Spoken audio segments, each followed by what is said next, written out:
حضور فرماتے ہیں فرشتے کسی امر میں بحث کر رہے تھے تو اللہ تعالیٰ نے فرمایا کہ محبوب یہ فرشتے کس معاملے میں بحث کر رہے ہیں؟ تو میں نے کہا لا ادری، مجھے اس کا ادراک نہیں کہ وہ کیا کہہ رہے ہیں۔ تو پھر اللہ نے اپنا دست قدرت میرے دو کندھوں کے درمیان، پھر کیا ہوا اس سے؟ اللہ کا دست قدرت کہہ رہے ہیں، باقی کوئی لفظ ہی نہیں ہمارے پاس۔ اس نے دست قدرت والا ہاتھ میرے دو کندھوں کے درمیان رکھا۔ یہ کون کہہ رہے ہیں؟ میرے حضور کہہ رہے ہیں۔ میرے رب نے دست قدرت میرے دو کندھوں کے درمیان رکھا۔ پھر ہوا کیا؟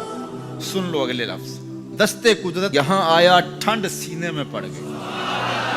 فَعَلِمْتُ مَا فِي السَّمَاوَاتِ وَالْأَرْضِ، زمین اور آسمان میں جو کچھ تھا اللہ نے سب کا علم مجھے عطا کر۔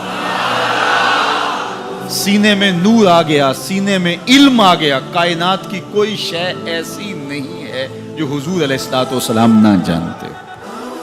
اور پھر کہاں تک علم آیا یہ حضور سے پوچھیے۔ فرمایا قرب قیامت میں جب دجال آئے گا تو میرے غلام اس کے مقابلے کے لیے نکلیں گے۔ دجال کب آئے گا اللہ جانتا ہے۔ 1400 سال اس بات کو بتائے ہوئے ہو گئے۔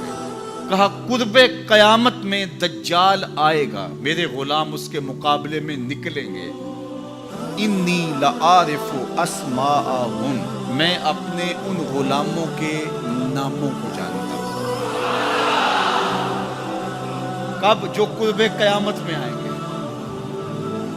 میں آپ کے ناموں کو نہیں جانتا۔ آپ 2 سال 4 سال 5 سال سے میرے پیچھے جمعۃ المبارک پڑھ رہے، شکلوں کو پہچانتا ہوں۔ کئی لوگ بڑے شوق سے کہتے ہیں جناب کو نذیر صاحب، ندیم صاحب، فلاں صاحب، وہ آپ کے، میں کہتا ہوں تصویر دکھاؤ گے تو میں پہچانوں گا۔ تو اتنے لوگوں کے نام میں یاد نہیں رکھتا۔ تو جب میں آپ کے نام نہیں جانتا جو ہر جمعۃ المبارک کو یہاں آتے ہیں، تو جہاں 2 مہینے کے بعد درس قرآن دینے جاتا ہوں تو وہاں کے لوگوں کے نام کیسے جانتا ہوں؟ اور پھر جو سوشل میڈیا پہ سنتے ہیں اور میں ان کو دیکھا بھی نہیں، ان کے نام کیسے جانوں گا؟ اور میرے حضور کیا کہہ رہے ہیں کہ قرب قیامت میں جو دجال آنے والا ہے اور میرے غلام جو اس کے مقابلے میں نکلیں گے، میں ان غلاموں کے ناموں کو جانتا ہوں۔ بات ختم یہاں نہیں ہوئی، یہاں ختم ہو جاتی پھر بھی کافی تھا، لیکن میرے حضور نے آگے بھی بات فرمائی۔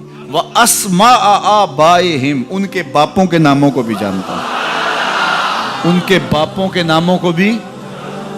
کہانی ختم نہیں ہوئی، بات آگے فرمائی۔ وَأَلْوَانَ خُيُولِهِمْ، جن گھوڑوں پہ چڑھ کے جہاد کریں گے، میں محمد ان گھوڑوں کے رنگوں کو بھی جانتا ہوں۔ کون سا غلام، کس کا بیٹا، کس قبیلے کا فرد کس رنگ کے گھوڑے پہ بیٹھ کے جہاد کرے گا، کہا میں سب جانتا ہوں۔ یہ کیوں جانتے ہیں؟ دست قدرت حضور کے کندھوں پہ آیا۔ وہ کہتا ہے الرحمن علم القرآن، یہ تلمیذ رحمان ہے، میں نے پڑھایا ہے۔ تو جب اس نے پڑھایا ہے تو پھر کوئی شے مخفی، محبوب سے کوئی شے پوشیدہ نہیں رکھی۔ اور اعلیٰ حضرت فرماتے ہیں کوئی نشانی باقی رہ گئی جب رخ سے نقاب بھی الٹ دیا، جب رب نے اپنا آپ بھی نہیں چھپایا تو پھر کوئی شے باقی پیچھے رہ گئی۔ لِنُرِيَهُ مِنْ آیاتنا، اس نے اپنی قدرت کی